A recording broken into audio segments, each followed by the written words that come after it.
Welcome back to the Leroy Brown Talk Show. Today we're going to talk about, some of the biggest findings that we had yesterday. The Muller report finally came out, and everybody was expecting the smoking gun, especially if you were a Democrat that believed that there was this huge thing that was going to come out. I mean, I didn't necessarily foresee the smoking gun coming out when Muller came out and said that he wasn't going to differentiate from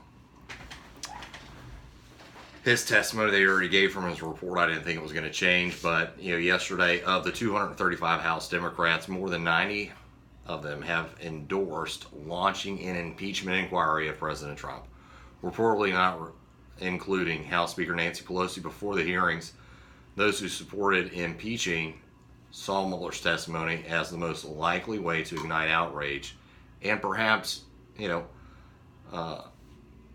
meet Pelosi's demand that there be a broad public sentiment and possibility of winning a conviction in the Republican-controlled Senate before moving ahead. I didn't see the smoking gun yesterday. If anything, I saw a man who said that he wrote the report, but obviously, I don't see where, it was, apparent that his report was, this big deal. Every question, if you watch that report, every question that a Democrat asked him, he knew the answer. If it was a Republican, though, that asked him a question, obviously he'd come out and say, well, I'd have to get back to you, I don't know. So you got the big Democrat supporters like Michael Moore. Michael Moore came out and said, a frail old man, unable to remember things, stumbling, refusing to answer basic questions. I said, in 2017, Mueller confirmed it today.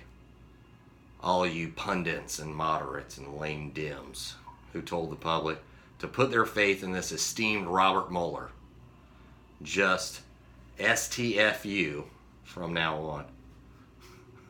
Congressman Al Green yesterday's testimony was evidence of analysis paralysis. We waited 2 years of the Mueller report for 3 months, and Mr. Mueller to testify. There was no aha moment because we have reported that the watcher discussed President's impeachable actions in nausea. Hashtag impeach him now.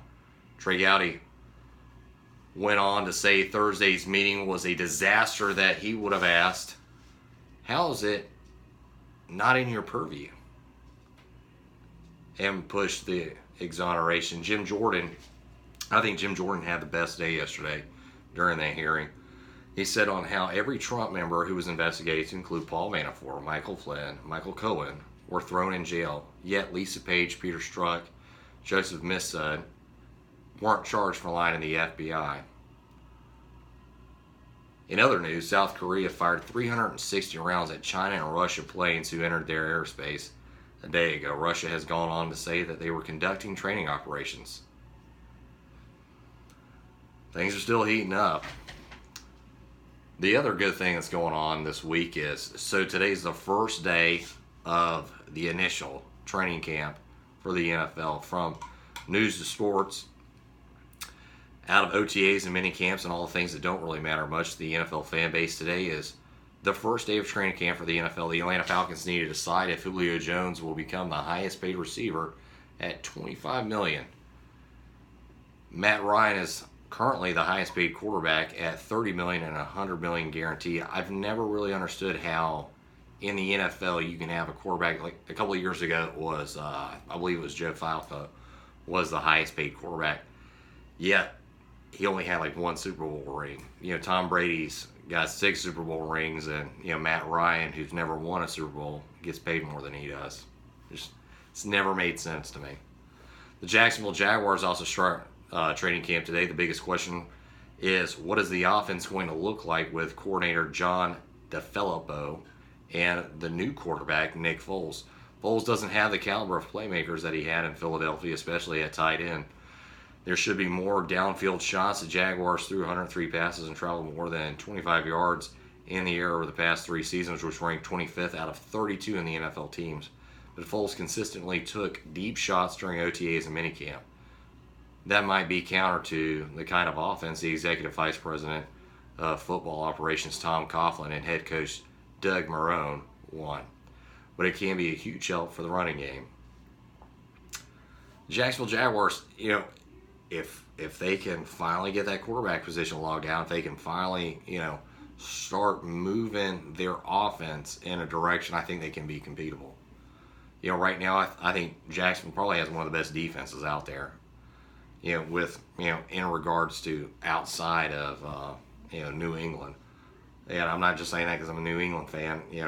I do believe that, you got 3 good players on the defensive line that if the defense stays healthy, if the offense stays healthy, they can find themselves going for an AFC championship. I might be wrong, but that's my personal belief. The Carolina Panthers start minicamp at Wofford College in Spartanburg, South Carolina. As many of you might remember, the Panthers are moving from Charlotte, North Carolina to Rock Hill, South Carolina. The most used phrase in Carolina locker room right now is Cam Newton goes, so do the Panthers. The essential for Newton to stay healthy for an entire season and team just make the playoffs. College football Gamecock schedule came out. And, college football is right around the corner, so we're going to talk about the Gamecocks real quick. August 31st at 3:30 p.m., South Carolina plays the North Carolina Tar Heels. I think they might win that game. I think they beat Charleston Southern on September 7th. I think they lose to Alabama on September 15th. I think they lose to Missouri. I think Missouri's going to come down to a field goal. Kentucky last year surprised me. I didn't think Kentucky was going to be as good as they were, but Kentucky ended up beating South Carolina. I think South Carolina gets beat again. South Carolina plays Georgia. Georgia's got a really good team. I hate to say it. I think Georgia's going to come back this year really, really strong. I think they end up winning the SEC East. I also think they end up winning the SEC outright. Then after Georgia, South Carolina plays Florida. I think they beat Florida, but, I just don't put that much faith in Will Muschamp anymore. And then they play Tennessee. I think they lose to Tennessee this year. I think they win Vanderbilt. I think they lose to Appalachian State. I think they lose to Texas A&M. And I know they lose to Clemson. And I know some of you out there are going to say, well, it's Clemson. But, we'll get to that in a second. So Georgia's schedule. Georgia plays Vanderbilt on 31st at 7:30 p.m. I think they win that. Then they play Murray State, then Arkansas State. And, I'm one of those guys that I'm going to come out and just say it. I think that, when colleges play the no-name colleges, and I know it's a great opportunity for the smaller schools to make some money, but I think when they play those no-name schools that, unfortunately, they just end up getting destroyed. They play Notre Dame, Georgia. I think Georgia beats Notre Dame. I think Georgia beats Tennessee. Georgia beats South Carolina, Kentucky, Florida, Missouri. I think they might lose to Auburn. I think they might lose to Texas A&M. And then I know they'll beat Georgia Tech. Moving on to the ACC with Clemson. I think Clemson beats Georgia Tech. I think Clemson might lose against Texas A&M. I think Clemson will beat Syracuse, Charlotte, the Tar Heels, the Seminoles, Louisville, Boston College. I think Boston College is going to beat Clemson. I think Clemson beats Wofford. I think Clemson beats North Carolina State and Wake Forest. And unfortunately, I think Clemson's going to beat my Carolina Gamecocks. But if Clemson wants to get my respect, and I know they just won a national championship, but if they want to get my respect, get out of the ACC.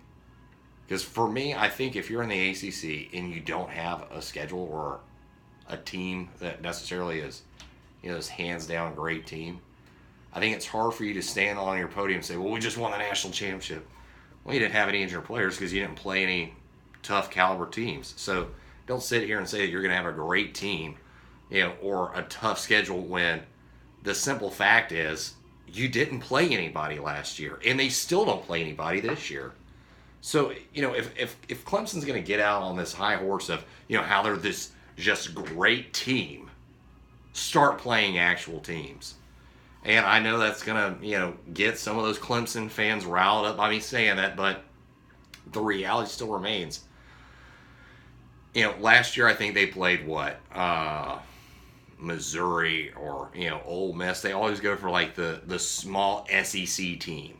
So why don't you get your schedule where you're playing this top caliber school when the conference you're in is just like, the California conference. And, I'm not trying to put California down, but so, University of Southern Cal, their biggest competition through the years, always Oregon, Stanford, Notre Dame. None of those schools have been relevant. I mean, that's like in the ACC, you can say, well, we got Miami. Miami was good in the 80s. Oh, we got Seminoles, 80s and 90s. What have you done for me lately? And, I know I'm a South Carolina fan, and you're going to sit here and say that, I'm just hating on them because I'm a South Carolina fan. As a South Carolina fan, I can tell you every year is a terrible year for us. Steve Spurrier was the first time since the Jim Morrison era that really started to, make him being able to compete. But, Steve Spurrier was a good coach. Steve Spurrier could take a terrible team and turn them into a good team. But if you're going to come to South Carolina, this is my own personal opinion, if you're going to come to the University of South Carolina, you better be a top caliber coach. Because in the SEC, it's hard to recruit players to come play for you when you've never won a national championship. They don't have, the history that Alabama has. They don't have the history Georgia has, Florida has. They don't have that history. They don't have the Tennessee history. So, if you're going to coach in the SEC, especially at South Carolina, it's either to retire or it's either to make a name for your career. Now, South Carolina could have got the coach from Oklahoma, but we went with Will Muschamp. And I just don't see how, if you get fired at Florida when you're the head football coach at Florida, you don't have to recruit like you have to do at the University of South Carolina. Florida, there are kids that are going to go to Florida because it's Florida. It's just like there are kids that are going to go to Florida State because it's Florida State. If you go to Florida when it's not really that hard to recruit a 5-star, 4-star athlete, and then you go to South Carolina, you have to really, really, really try to talk somebody into going there. I mean, it's almost like being a recruiter trying to talk somebody to join in the Army during a wartime. That was one of my hardest things. When I was a recruiter, I'd have kids ask me all the time, why should I go in the Army? We're in Iraq and Afghanistan. Oof. I don't know. What are you doing after high school? It'd always be my remark.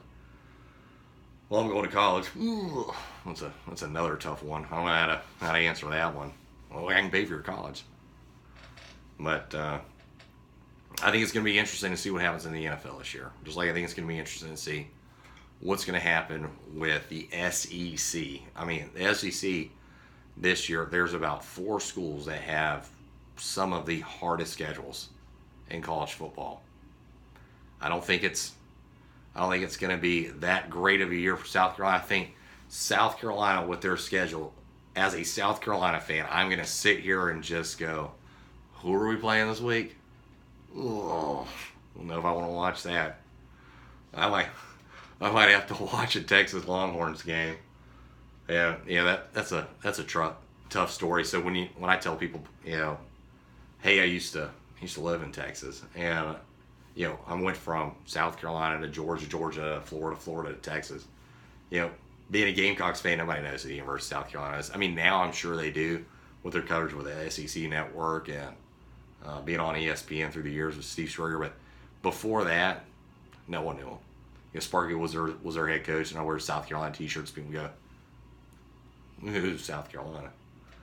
But so you start rooting for the local teams, and the team that I really liked was University of Texas, and Mac Brown was a really good head ball coach. But keep tuning in to the Leroy Brown Talk Show. Hopefully, if you're a veteran, you'll come out and see us. In the first week of August, we're going to be at the Harley-Davidson dealership in Augusta, and we're going to have a special guest with us, and we're going to be advertising all day on August 10th. But we're going to have a couple of door prizes, and if you're a South Carolina fan and you just happen to be a veteran, and you come up to me, somebody's going to get this ball signed by Steve Spurrier and a couple of coaches, so that'll be fun. If you're a Georgia fan, we got a Georgia jersey we're going to give away. You got to be a veteran, though. The other good thing is we're trying to get something from Clemson And I really want to get one of their purple jerseys to give out to a veteran or a Clemson fan when they come out. But be sure to like us on Facebook at the Leroy Brown Talk Show. You can also follow us at www.soulmine.com. Listen to the podcast. We're on Mondays through Thursdays at 7. If you'd like for us to sponsor you and for me to say your products while I'm on the air, you can reach me at 803-650-0127. Or you can reach out to the Leroy Brown Talk Show at Facebook or on Instagram. You can also reach out to us through our email, which is LeroyBrownTalkShow@gmail.com. And I'll get up on the air and I'll promote your products or promote your nonprofit. If you have a nonprofit or you're a nonprofit individual that would like to talk about your nonprofit and how it helps veteran organizations out, be sure to send me a message. If you're an active duty service member and you can get approval through your chain of command, I'd love to have you on the show and tell us about what you're doing in the Army or in the military forces. If you're a veteran that's going through a tough time and you'd like us to find out some information to help you out, be sure to contact us. But as always, keep tuning in, and hopefully you like what you hear and you'll keep going to the Leroy Brown Talk Show on 92.9 The Soul Mine.